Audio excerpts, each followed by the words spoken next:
you still have people thinking 2022 pricing, right? And they're like thinking my portfolio was worth this, so they want to get that.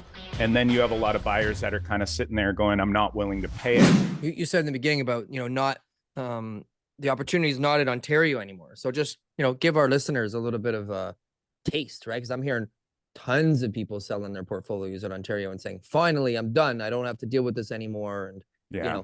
what kind of like, I know we talk about it a lot and we'll assume that everybody does know, but why is it? Why is it that people don't want to be investing in Ontario anymore?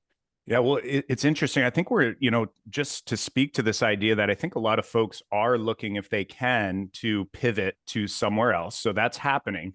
But I think we're in a really tricky spot. And this is where the markets sort of, kind of stagnate a little bit, is that you still have people thinking 2022 pricing, right? And they're like thinking my portfolio was worth this, so they want to get that.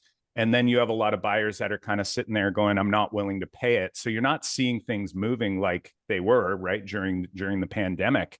And right now, I think we're just kind of in this spot where, we're not seeing a ton of movement from on the investment side.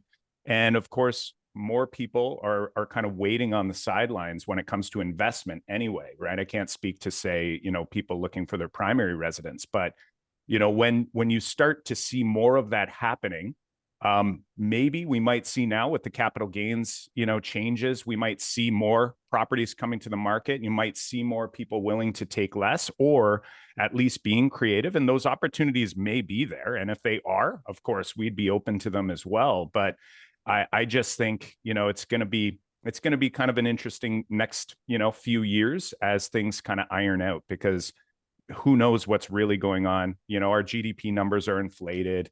Inflation's being, as the Fed in the US calls it, a lot stickier than they'd like to see it. And we sort of know how that story ends, right? Everyone's been anticipating cuts.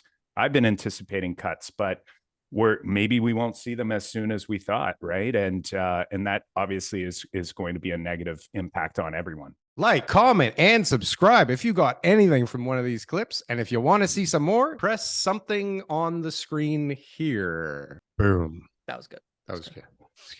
I like that. That was good.